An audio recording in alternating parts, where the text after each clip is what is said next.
I'm Tracy Baxter with today's Record Newswatch. 2 Orange County buildings were closed off today as the result of a break-in and vandalism. It happened at the county's 1841 courthouse and annex building on Goshen's Main Street.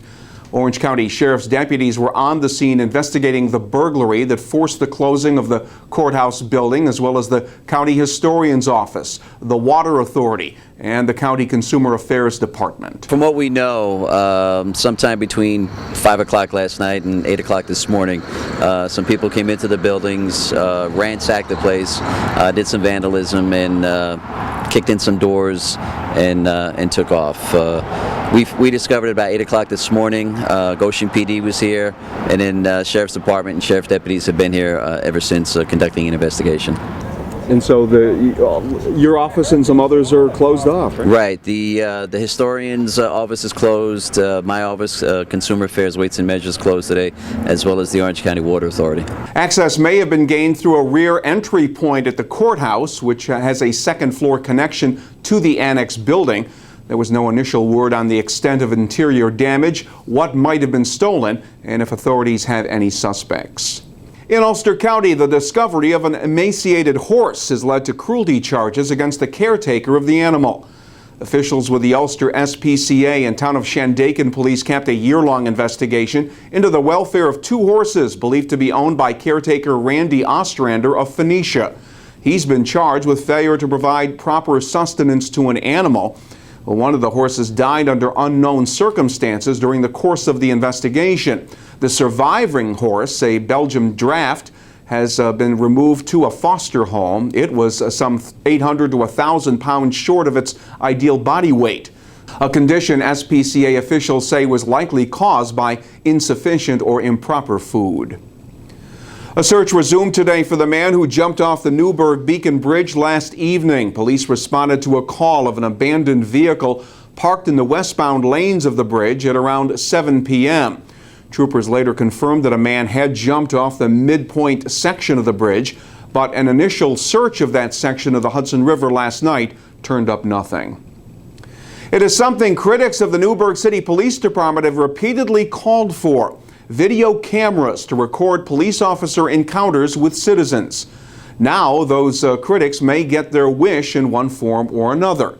Newburgh Police Chief Michael Ferrara says he's testing out small video cameras that patrol officers could wear on their collars. The department may decide to pursue that option rather than the more expensive police vehicle dashboard mounted cameras that cost from $4,000 to $5,000 apiece. Ferrara says the collar cameras run about $1,000 each. There's $12,000 in next year's Newburgh City budget for police cameras. Efforts will be made to locate grant money to help cover the total cost. People witnessed it in the parking lot of the Campbell Hall General Store. A man was choking a woman during a violent physical domestic dispute. Concerned citizens intervened. State police were called, and 51-year-old Eric Fleshman of Brooklyn was arrested on charges of felony strangulation and assault. The woman was taken to Orange Regional Medical Center for treatment of multiple injuries. Fleshman was arraigned in a Town of Hamptonburg court and sent to Orange County Jail on $2,500 cash bail. An order of protection was issued to the victim. It's looking more and more like the village of Goshen Mayor Kyle Roddy will be the Republican candidate this November in the race for the region's 99th State Assembly District seat. Roddy was unofficially ahead by 87 votes over GOP opponent Colin Schmidt after more than 8 hours of checking and counting absentee ballots and attorney conferences yesterday.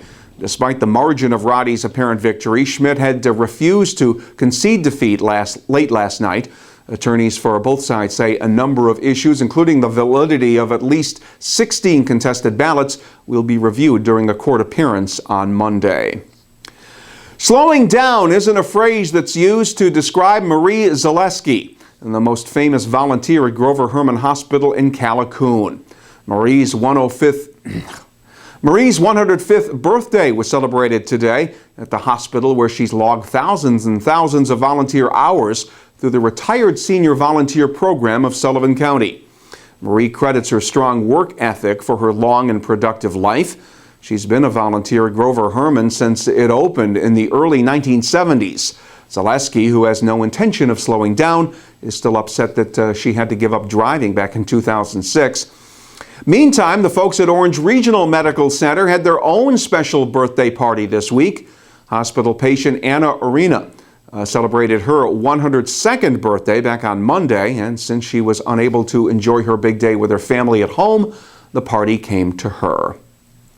And as long as the weather cooperates, this could be a good weekend to check out the fall colors in the northern parts of our region. The Catskills and Hudson Valley can expect to see an invasion of leaf peepers, and those who study such things say the dry summer weather will bring on some bright foliage in the weeks ahead. Currently, there's up to a 40% foliage transition in northern Ulster County. Prime time for most sections of Orange and Sullivan counties expected within the next couple of weeks. And while visiting, leaf peepers will be checking out the oranges, reds, and yellows. Area merchants will hope to be seeing green, as in money, that our fall visitors will be spending. There's some rain in the weekend forecast, but it looks like it'll clear out by early Sunday. Saturday, the first day of autumn, will be mostly cloudy, with showers moving in by late day or evening. Temperatures will reach the 75 to 80 degree range. The rain will clear out early Sunday and it'll be cooler, with the highs in the low to mid 70s. Get caught up on all that's happening by picking up the weekend editions of the Times-Herald Record. And anytime news breaks, you will find it here at Record Online. For Record Newswatch, I'm Tracy Baxter.